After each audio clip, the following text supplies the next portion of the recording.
Welcome to Heritage Events Live. Who is Amy Coney Barrett? A closer look at Trump's Supreme Court nominee. We are thrilled to have you here. Here are some tips for making the most of your virtual experience with us. Please submit questions through the Questions tab. Feel free to share your name and affiliation. We love to know who's joining us. You'll see a handout in the Handouts tab. Download this for more information about the Supreme Court nominee.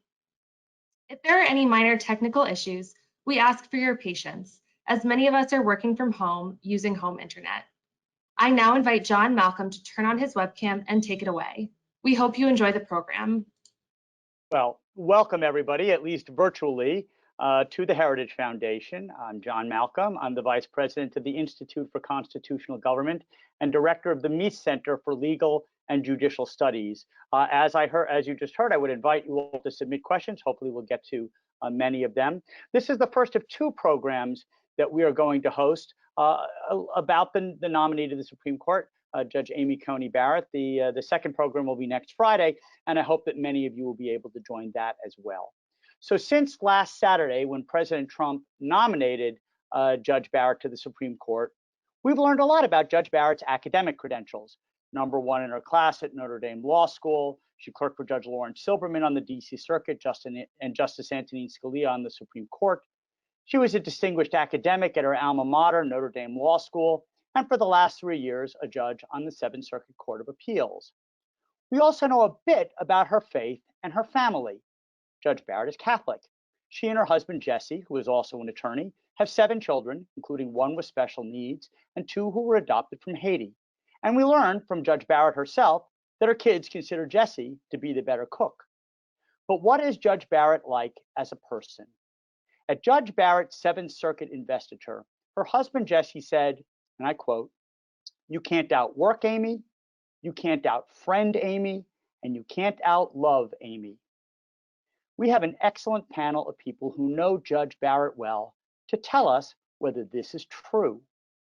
The first person we're going to hear from is Carter Sneed.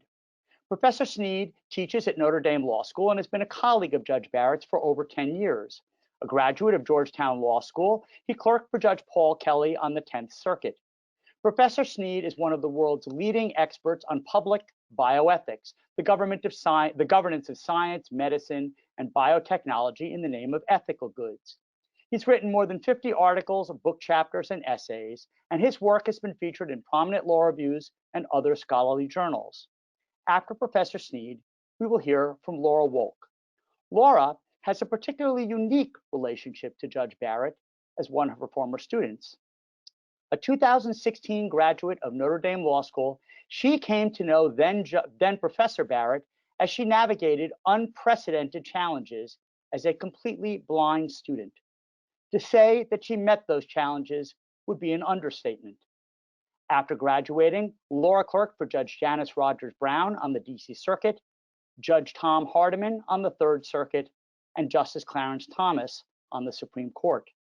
In the near future, she will be joining the appellate section of a top-tier DC firm.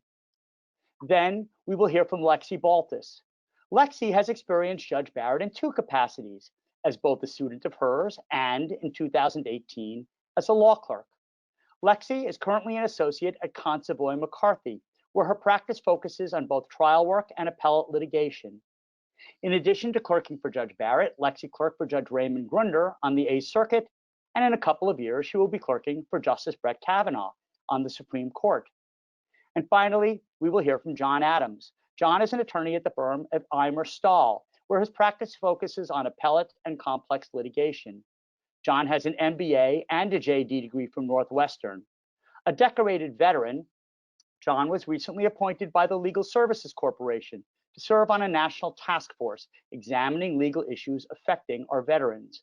What is most germane to our discussion today, though, is that in 2017, John clerked for Judge Barrett. And with that, I would ask our panelists to join me. And Professor Sneed, the floor is yours.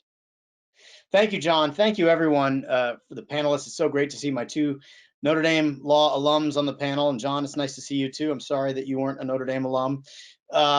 But it's great to be here with so many folks who know Judge Barrett and who care for Judge Barrett to really express the human dimension of this extraordinary woman, especially on the cusp of her entering into a process that is characterized by brutality and lies and very shameless behavior.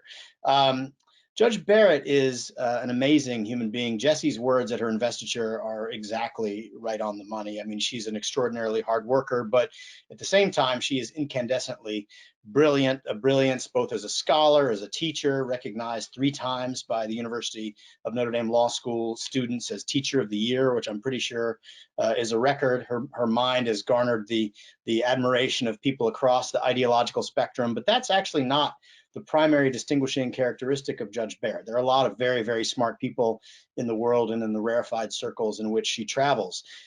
What distinguishes Judge Barrett is her extraordinary goodness, her humility, her integrity, her open-mindedness, her collegiality. As a colleague of hers for the past 15 years at the University of Notre Dame, I couldn't have hoped to have a more generous colleague, a more kind presence in the law school. And again, it's just a strange thing to have such extraordinary talent and candle power in the same person that has so much generosity and humility.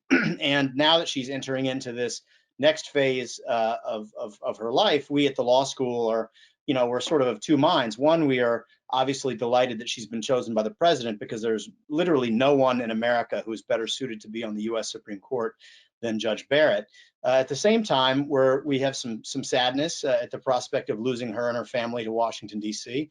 And also we're anxious about the prospect of her entering into a difficult sort of venue in which as we saw with Justice Kavanaugh and to a lesser extent with Justice Gorsuch, it's a no hold bars blood sport in our nation's capital, which reflects our polarized politics. But what Judge Barrett has in her brilliance and her integrity and her open-mindedness are the virtues of a judge. And those are the virtues that you would want to have. And one of our colleagues at Notre Dame put it this way. He said, Amy Barrett is the judge that you would want on the court if you didn't know which side of the lawsuit you were going to be on. She's fair-minded, and she will focus on the facts and the law, and as far as the Constitution is concerned, focused on its original understanding, the plain meaning and of statutes.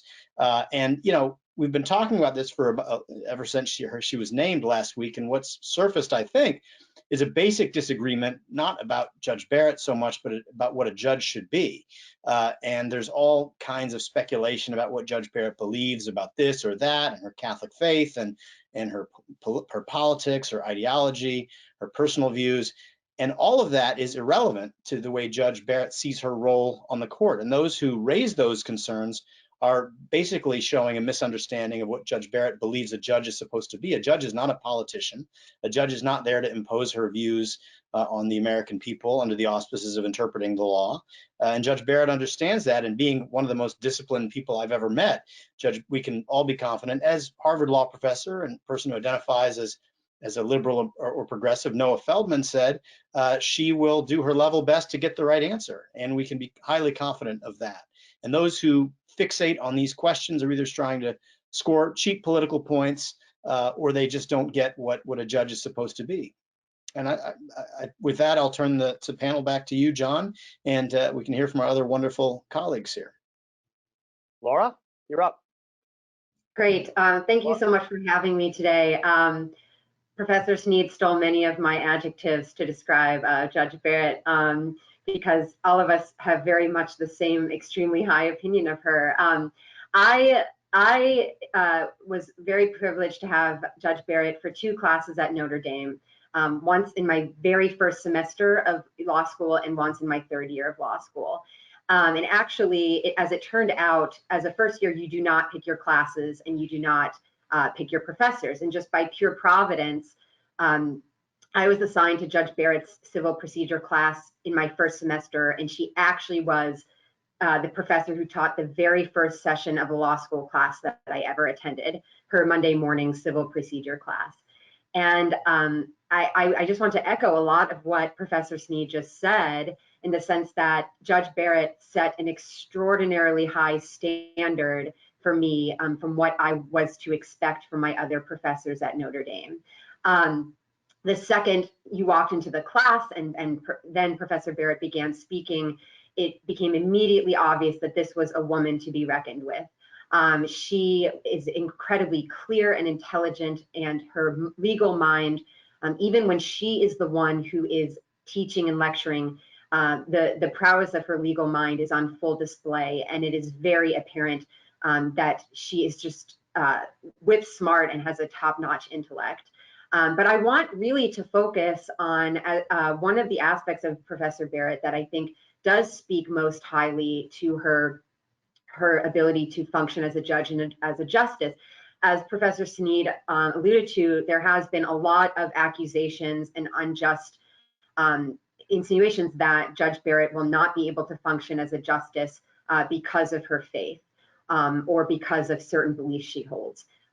As a general matter, I think that that kind of an accusation or a line of inquiry is completely inappropriate and irrelevant, as Professor Sneed said.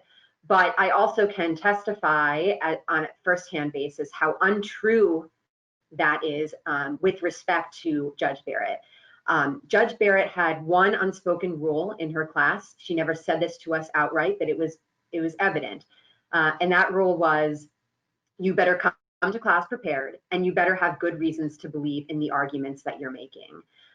She did not tolerate soft ideas, and she did not tolerate sloppy reasoning.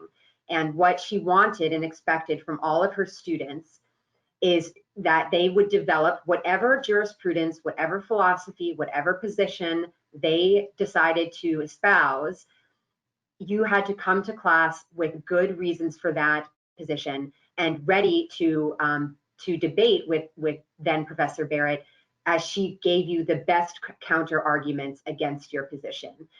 Judge Barrett never betrayed her own beliefs in the classroom. She never led her students. She never pushed them one way or the other. She acted as the paramount professor in the sense that her sole role was to expose her students to a variety of ideas from every side of the legal issue, and then to lead her students and help her students develop their minds as they grew in their, in their budding legal skills.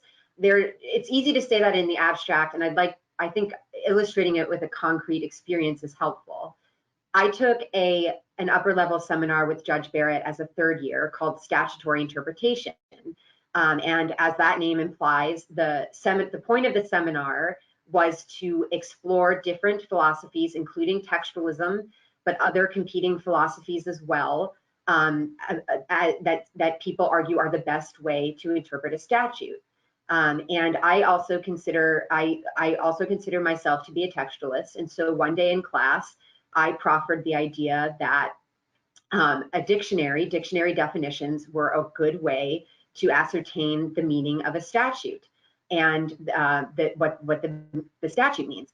And Judge Barrett, after I said that, began to question me and debate with me and ask me why it is that we should think dictionaries are objective, and shouldn't we consider that there are humans behind the choosing of the words and the ordering of the definitions, and whether certain definitions even make it into the dictionary. She really pushed me and called on me to defend my position that I had taken in class.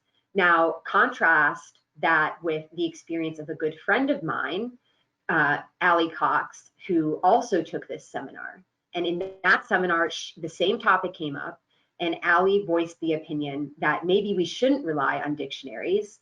Maybe they are becoming too political. Language wars are becoming too political, and people can unjustly influence the public meaning of a statute through dictionaries. And what did Judge Barrett do? She did the exact same thing. She took Allie's idea and argument. She presented the best counter arguments possible, and she asked Allie to defend her position and to defend it against these different weaknesses of her position.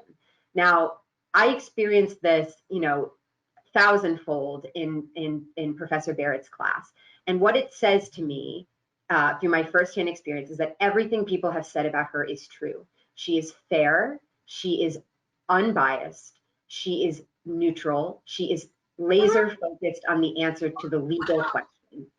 And I know, and I have complete confidence that as a justice on the Supreme Court, she will bring that same incisiveness to her work, that she will be led exactly as she has told the American people, the president, the Senate in her prior testimony, by the law and nothing else.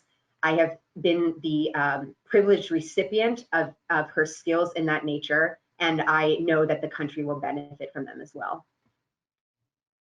Thank you, Laura. Lexi?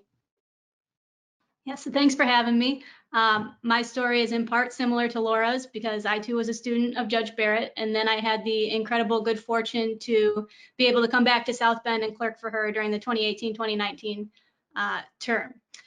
I had Judge Barrett for 3 classes in law school, including constitutional law, which is a first-year course, and as Laura said, you don't get to pick your professors or your classes first year, they're just assigned to you. So again, as she said, providence that I was in Judge Barrett's constitutional law class. I had the same impression of then Professor Barrett that Laura mentioned, just total awe at a woman living such a great life with such a presence in the classroom, and obviously so smart. But one thing that stands out to me from constitutional law in particular is the hope or the faith in the system with which I left her class. Con law is the introduction to some of the big name Supreme Court decisions, and it's sometimes easy to be cynical about the way those cases are decided. But Professor Barrett was so intentional about showing us a real and meaningful difference between law and policy. And, judges have a difference of opinion about how to do law, the methodology, the philosophy behind their approach to finding the right answer. But she also showed us that we could trust the fact that they were engaged in law and not policymaking, grounding decisions in first principles rather than preferences. And she showed us this by highlighting cases where we might see an unexpected result that wouldn't be the policy result we might expect from a particular justice or group of justices. And she also taught us the same thing by, as Laura said, encouraging dialogue, engaging all viewpoints, and challenging all viewpoints to make sure that whatever your philosophy, you had actually thought it all the way through and you were reaching the most principled answer. And I know there'll be another panel to talk about Judge Barrett's own judicial philosophy. My point here is not really to get into that so much as it is to say that the quest and appreciation for principled, impartial judging was something that animated her approach to the law, even as a professor. And I could talk more about her as a professor, but since Laura's done that, I'll shift gears a little bit. I was beside myself excited to get to clerk for Judge Barrett. She was not only someone I respected and admired, but someone I held up as a role model in all areas of life. But I was really nervous for a couple of reasons. One, would I be able to keep up with the Amy Barrett? And the answer to that is no, nobody can, but we do our best. And then secondly, I had this picture in my mind, it turns out rightly, of Judge Barrett as a kind of superwoman. And there's always that chance when you get to be up close, in person, day in and day out through the grind of life and work and everything else, you might see something behind the scenes that you don't like. I am pleased to report that that could not be further from my experience in Judge Barrett's chambers, and I'll just give a couple reasons why that's true. First, I mentioned her enthusiasm for principle over preference as a law professor, and I got to see her turn theory into practice as a judge. She was meticulous about taking herself out of decision making. It didn't matter what she might want or what the public wanted. The only thing that mattered in her chambers, and she made very clear, was what the law required. In the same way she used to challenge us students, she encouraged us clerks to challenge and push back on her reasoning to make sure that she was reaching the most principled result. And she just totally embodied the ideal of a judge as judge and not policymaker.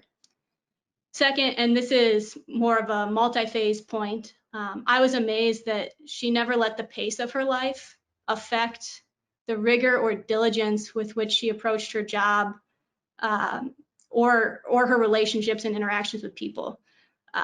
She worked around the clock. She is diligent, she is meticulous, she studied and knew the party's briefs better than anyone. She dug into the record and researched herself. And that was just in analyzing the case. A whole new process started when she started writing an opinion. She would go through draft after draft after draft, making sure her reasoning was clear and precise down to the individual word, because it mattered to her. It mattered to get it exactly right. It mattered to the clarity of the law going forward. and it mattered to producing a decision that the litigants could understand and accept. Add to that her devotion to her family and the time she spent with them, and there were piano lessons and soccer practice and everything else. She has a very full and busy life, but she always carved out time to sit around the lunch table with the clerks and just chat about life. She had an open door policy, and when anybody walked in, it was as if you were the only thing that mattered in the world. She put everything else down. One time, one of my co-clerks hurt his ankle playing basketball, and he was hopping around chambers. And all of a sudden, Judge Barrett disappeared for 15 minutes after she saw him and came back with a pair of crutches. And that happened to be a particularly busy day in chambers trying to get opinions out. And she just paused for a minute and did what she needed to do for him. One other example, my nieces, they were 6 and 8 at the time, happened to be driving through South Bend and wanted to meet Judge. And again, per the usual, busy day, but she just stopped for 15 minutes. She talked to them, made them feel important, showed them around chambers, and it's her ability to be so present and so diligent about being present in all aspects of her life that is obviously so rare. But I think one of the things that makes her both a great person and a great judge, which you're hearing from everybody, but I guess what I can assure you is that she is that person when the cameras are on and when they're not, when it's the really important stuff and the mundane. Thank you, Lexi. John? Thank you, John, and thank you, Heritage Foundation. It's really wonderful to join this distinguished panel to talk about someone I think the world of, Judge Barrett. Coming in fourth as a panelist, it might be tempting for me to abridge my remarks, but fortunately, we're talking about Judge Barrett. We could speak for weeks on her qualifications, and we could speak for months on her character. And I'm happy to concur with everything that has been said before me. And perhaps I can offer a perspective of joining her first class of law clerks. I think I may have even been her first law clerk that she hired, or maybe the first, one of the first two, and how privileged it was, and to offer a perspective on how she approached cases and what we might expect from a Justice Barrett. I joined Judge Barrett on the very first day, and as anyone might expect, someone with expertise in constitutional law, federal evidence, the rules of evidence, the rules of civil procedure, the rules of appellate procedure, statutory interpretation, as Laura shared with us, the class that she took, administrative law, and all the doctrinal classes that we would expect any appellate court judge and certainly any Supreme Court justice to know. She knew absolutely back and forwards and ran us around in circles. As Lexi said, we just couldn't keep up with Judge Barrett. She approached cases the same way for any case, with an open mind and a foundational commitment to the idea that either side could be right, and she would follow only what the law required. We would receive the briefs in the Seventh Circuit, and she would dive right in. She would read all the briefs, and then we would conference as law clerks, and we would discuss the case. Oftentimes, Judge Barrett would identify legal issues or wrinkles that we had not even considered, or the litigants before her, even though they should have considered, did not consider, such as subject matter jurisdiction, given her expertise in federal jurisdiction. She would approach every case with the same type of diligence before oral argument, and then if she was assigned opinion by the panel or the en banc court, she would do the same thing. One area of law really sticks out in my mind. We can expect anyone with the expertise and the extensive scholarship as Judge Barrett to know the core doctrinal cases. But as I understand it, she didn't have much experience in patent law. And that's understandable given her background in the doctrinal core classes. And even on the Seventh Circuit Court of Appeals, most patent cases go to the federal circuit and not any other court of appeals before they might reach the Supreme Court. But she approached the patent law case the same way she would approach any case. She dug into the briefs, she consumed treatises on patent law, and then she would engage her clerks on the issues.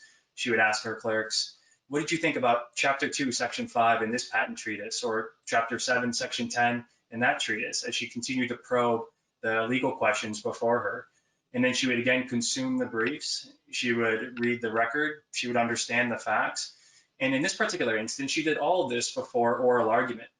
It would have been easy for a judge to just not do any of this right before oral argument and just listen to the advocates on each side. But that's not who Judge Barrett is. She dove right into the case. And the litigants before her were appellate attorneys who led their appellate practices at AM Law 20 firms, and she engaged with them the whole oral argument. and she knew the record and the facts and the case law as well as they did, despite the fact that she had been studying the materials for 5 weeks and they had been studying the materials for 5 years before it reached the appellate level. And I think that's the type of justice that we could see on the Supreme Court. Someone who knows all the doctrinal core issues that we would expect a justice to know: constitutional law, administrative law, federal jurisdiction, all the federal rules, as well as someone who will dive into the facts of a new issue or a new case before her. She also taught me a very important lesson that I engage with as I continue to develop as an attorney in private practice.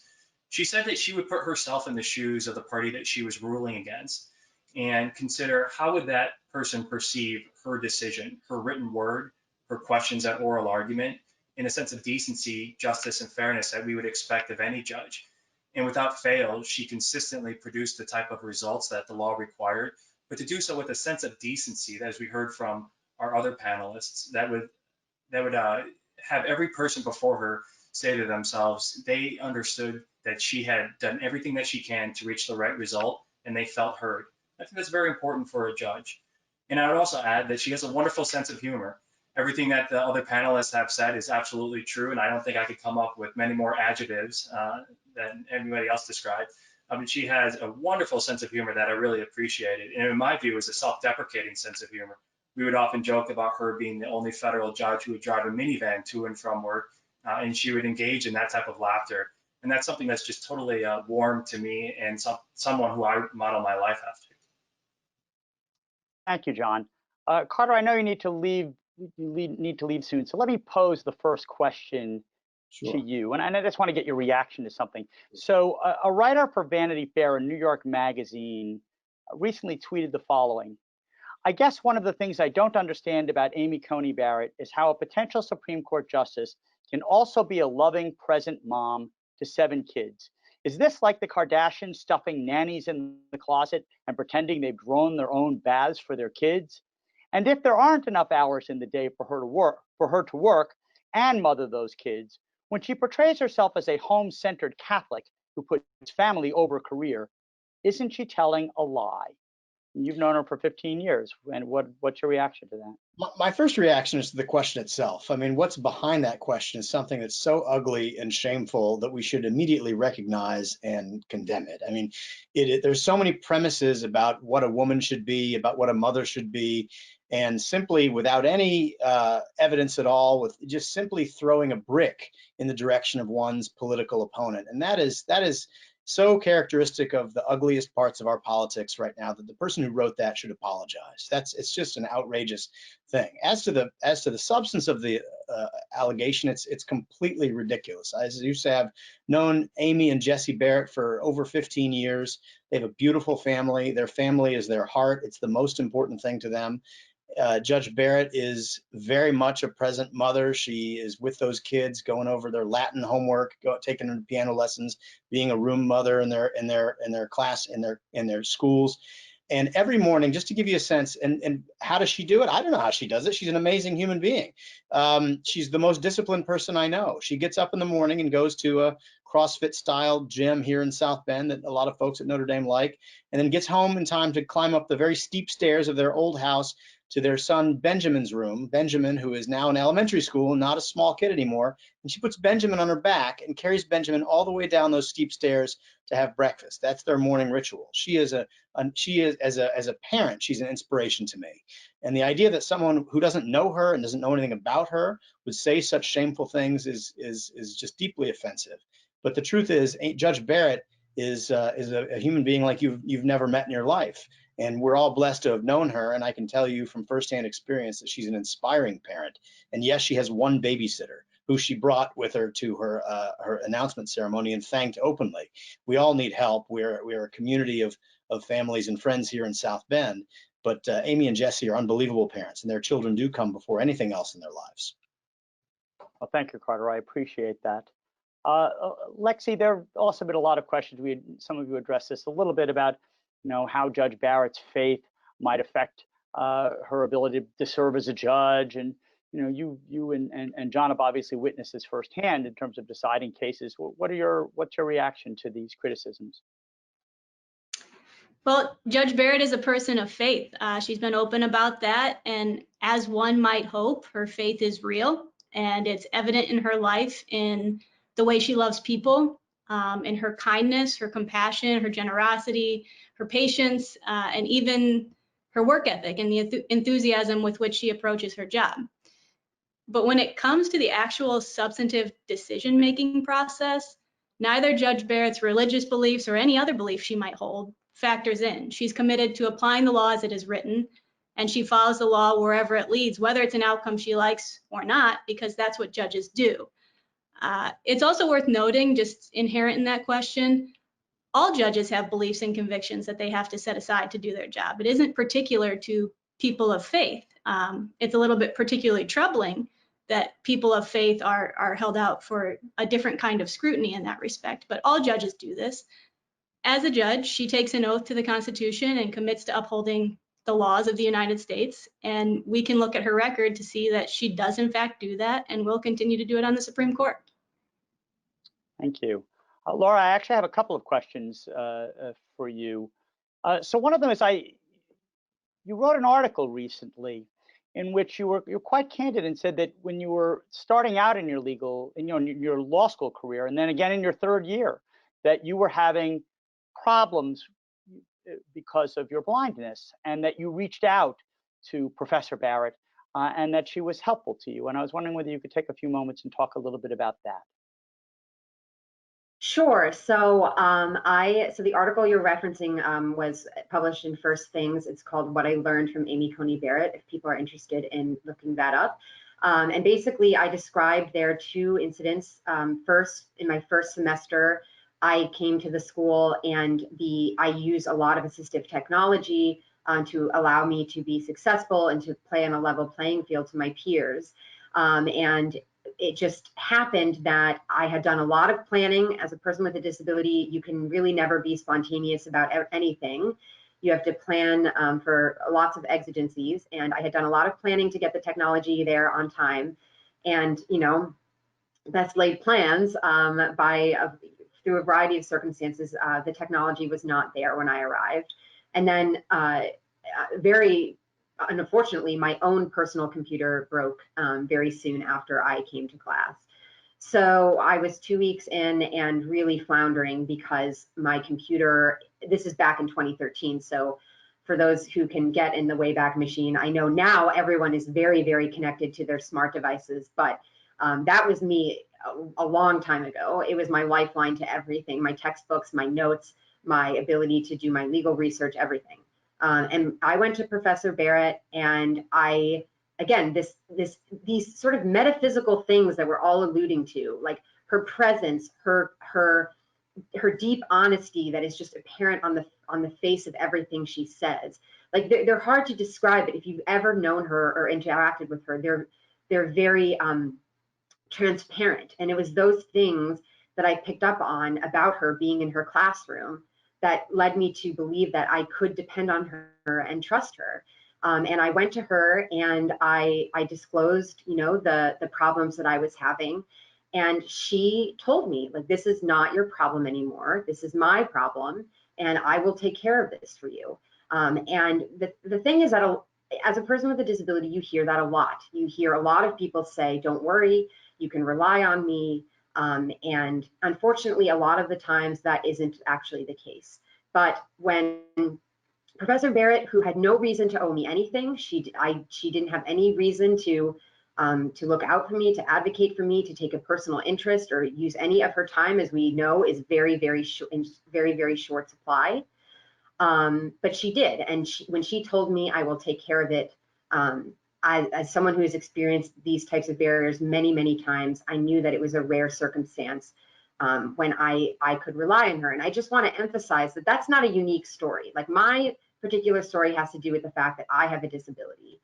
And of course, I can only speak for myself and tell my own story. But I will tell you that there are many, many women that I know, particularly women, who have told me their own stories of going to Professor Barrett with a particularly unique problem or obstacle that they had to be vulnerable about or intimate about, and disclose some things to Professor Barrett, and she was their champion and their advocate And so, just as Professor Sneed was alluding to earlier, this idea that Professor Barrett is somehow handicapped by her family size or her commitments, it just shows that I don't think these people who are saying that have ever met someone who is practiced at the act of radical love the way that Professor Barrett is, because radical love makes you a bigger person. It expands your heart. It doesn't constrict it.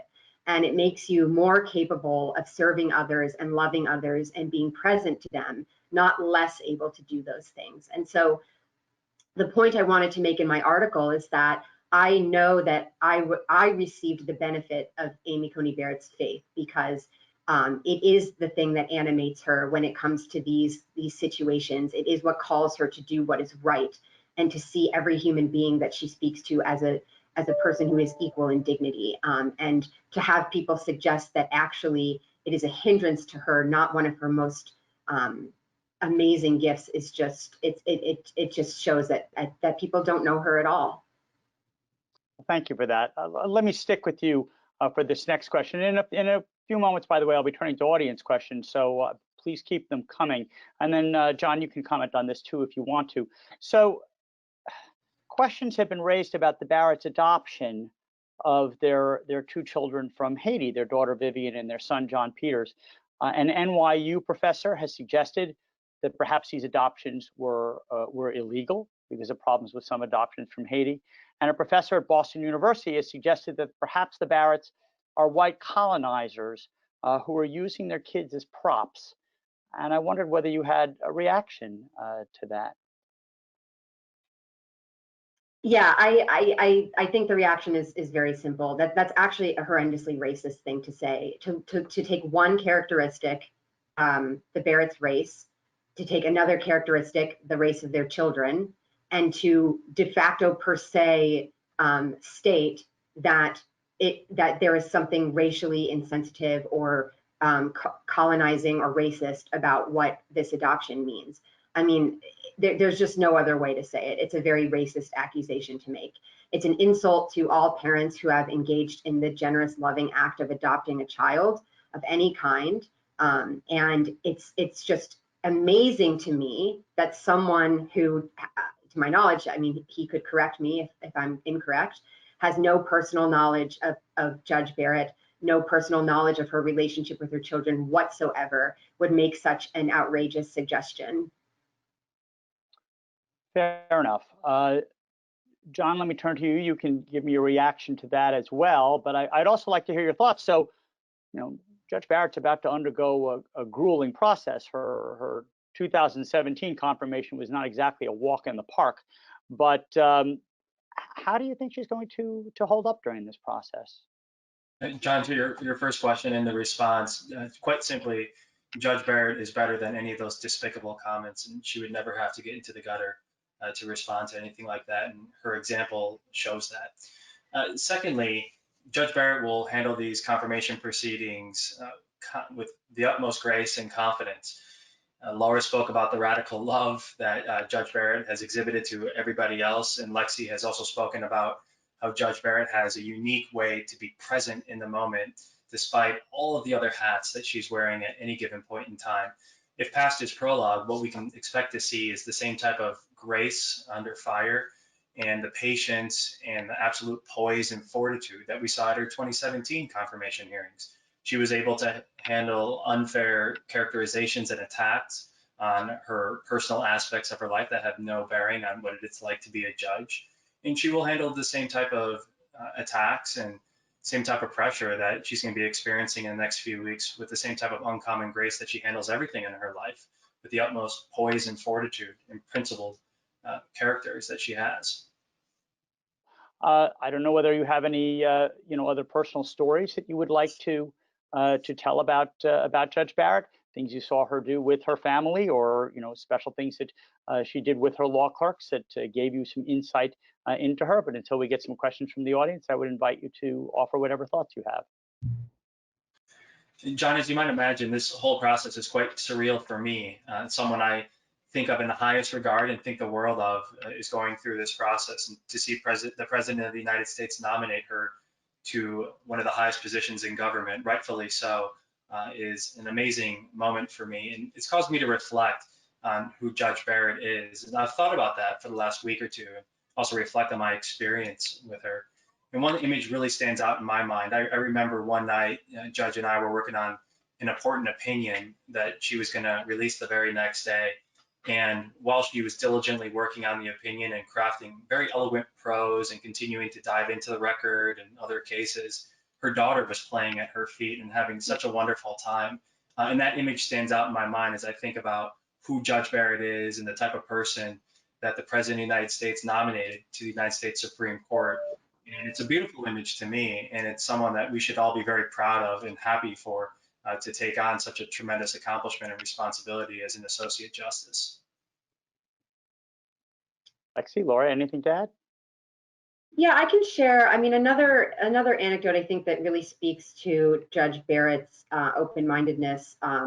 So as I mentioned earlier, I took this seminar with her and about statutory interpretation, and I also consider myself to be a textualist. And so in this seminar, you write a final paper on, like a full-length, article-length paper on a subject of your choosing. And I actually chose to critique an aspect of textualism, actually, and in particular, an idea that Justice Scalia had written about in his famous Heller Second Amendment decision, which is a constitutional decision, and an idea that he had actually written about elsewhere in his books on interpretation. And Judge Barrett clerked for Justice Scalia. She has openly called him her mentor. She has said his philosophy is mine. And when I went to her and presented her with this idea, she got extremely excited. And the critique that I had, which, not to get too much in the legal weeds, but the critique was Justice Scalia had made this argument that text in the preamble of a legal document, either a constitution or a statute, should not be given the same interpretive weight as the text in the operative provisions of those instruments. And I kind of wanted to push back on that and wonder if that was still an appropriate way of approaching, given our uniquely bicameralism and presentment mode of passing laws. So Judge Barrett was very excited by this prospect and worked with me pretty diligently on my paper. It was something that I took pride in, thinking of, like, I was excited about the idea. And again, like, I would go to her and she would pick at my ideas, and she would sort of help me to see the weaknesses. And I believe it was Lexi who mentioned viewing the idea from the point of view of the person who's going to disagree with you. She helped me to develop that skill very much. And I was extremely proud of that work of scholarship that I produced. But it just, again, it reiterates to me that if Judge Barrett were this ideologue, unidimensional person that everyone is describing her to be, her response to me would not be to be open to my idea, would not be to encourage me to critique an aspect of textualism or her mentor. It would be to be uninterested and to tell me that idea was wrong. And that nothing could be further from the truth. And again, this was all well before there was any talk of Amy Coney Barrett being on the Seventh Circuit or the Supreme Court. And so, well before she was a common household name, I saw these attributes being demonstrated in her as a professor, and I have no doubt that she continues to do that as a judge. So this is a derivation of a question we got from an audience member. And it was specifically asking about fun things that she likes to do with her law clerk. So even though she said that her kids prefer Jesse's cooking, it's my understanding that Judge Barrett makes a mean etouffee and has also taken her clerks skeet shooting. So I was wondering whether you could talk a little bit about sort of what life was like around the chambers and what things you would occasionally do to take a break from work. I'll take this one. Yeah. Chambers was fun. We worked really hard, but we had a really good time too. Like John said, she has a great sense of humor and easy to laugh and just fun to talk with and hang out with. I was not the skeet shooting class, but we did. She made us, I think it was like a 5-course meal one night, just out of the goodness of her heart to have us over with her and Jesse and just sit around and do life.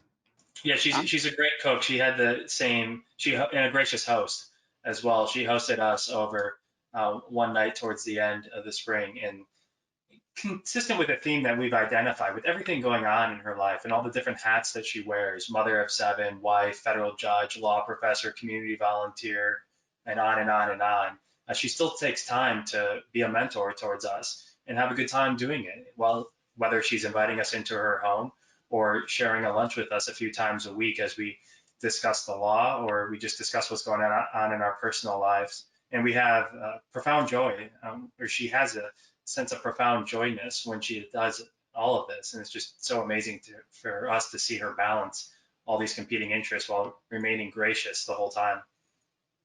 Can you describe a little bit? So this is also a derivation on a question I just got from an audience member who specifically asked about, getting comments back on drafts and your discussions. But in what way would you describe how she would serve as a mentor to you? And Laura, you can weigh in on that as well. In fact, Laura, why don't we start with you? Sure. So, I've already described the first experience, which was pretty instrumental to me. But I'm happy and just so pleased to say that my relationship with Judge Barrett has continued past my graduation, and I remained in touch with her. I actually one time did call her while she was at Chambers, and she took the time to give me an hour of her time and just to talk about life. And the thing is that this is something that everyone has said, and again, it might start sounding like a broken record, but when Judge Barrett speaks, you know that she has thought about everything that she has said, whether it's her legal opinion or her opinion of you, or her opinion about what you should do. She just doesn't. She's so careful and thoughtful, and she tells the truth. She's just a woman of her word and just honesty. And so, at periods of my life when I've been at a juncture in terms of deciding what to do, I will oftentimes go to Judge Barrett, and I'll tell this, this example because it probably is the most salient. So I had decided that I thought I wanted to apply to the Supreme Court. I would have been the first blind person in recent times to do so, to have a clerkship. And I had a lot of fear that perhaps I had managed to do well so far, but maybe I couldn't handle the actual job of being on the court. And there's a lot of things about being on the court that are not public, and there's no way to know until you're there, or unless you talk to someone who has been there. And they're obviously not going to give you the details, but they can give you a sense of life there. And so once again, I went to then Professor Barrett, and I knew that if Judge Barrett told me, you can do this, I know that you can do this, and I have faith in you, then it was true, because she knew me very well, and she doesn't say things she doesn't mean. She doesn't pump you up. She doesn't give false praise. And so, yeah, it was my conversation with Judge Barrett, then Professor Barrett, when she said, I think you can do this, and we will support you, that caused me to apply. And it's just that kind of spirit in her, where there are, other work things, other life events that I've just needed to talk through. That when you speak with her, you know that you have her full attention, and that you can trust her assessment of your strengths and weaknesses and character, and the pros and cons of different decisions. She's thinking about them as carefully as she does, her legal opinions, and that just makes her an extraordinary friend and mentor. I'll pick up with what Laura said. She answers the call for how articulate she is and how she can explain complicated legal topics or complicated life issues. She's a wonderful listener, and she will always lend an ear to anybody in her life, and that's something that's very meaningful for me. John, you had also asked a question about drafting. Many times while I served as her law clerk, and maybe Lexi had the same experience, before I woke up, and I consider myself an early riser, I generally get up around 6 or 6:30, Judge Barrett had already sent me a draft of an opinion that we were working on and completed a workout. And then she's heading to cook breakfast for the family or have breakfast with the family, and then head to Chambers precisely and promptly on time.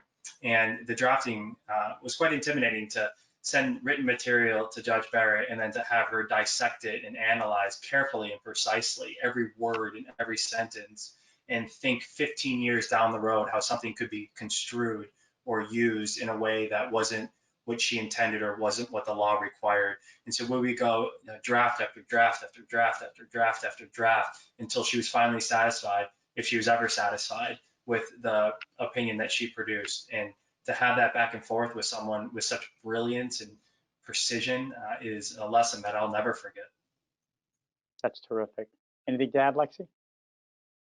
Much of the same. I mean, it would be difficult to overstate the influence that Judge Barrett's been in my life, both in the technical aspects that John's talking about and the legal analysis, both in class and as a clerk. And then also, as Laura says, you know, just as a mentor and as a support system, in addition to an amazing example of how to live life well. Did Judge, this is another question from an audience member. This will probably be our last one. By the way, we got a tremendous number of great questions all about her jurisprudence. And I would remind people that next Friday, we are going to have a panel discussion on that. So one, I'm going to save the chat because you've given me a lot of great questions. And I hope that you will join next week and be able to remind me to ask them. But how did she get along with her fellow judges? I mean, the Seventh Circuit's got a lot of heavyweights on it. And I was just curious whether you got a sense as to, you know, she's about to go up with hopefully with a bunch of other heavyweights on the Supreme Court. How were her interactions with her fellow judges? John, one thing that I learned from Judge Barrett, and one thing that we heard last week as Judge Barrett gave her speech when the president nominated her to the Supreme Court, is how much she admired Justice Scalia's relationship with Justice Ginsburg. They both thought differently about the law. They both came to different conclusions on the law, but they were profound friends. And that type of civility, friendship, and setting aside professional differences to maintain close personal relationships is something that I viewed Judge Barrett approach with her relationship with her colleagues on the Seventh Circuit. And you can see that in the dissents that she wrote or the dissents that were written from her majority opinions, but she never let any type of professional disagreement impact her personal relationship. And she got along very well with all the judges from what I saw. That's terrific.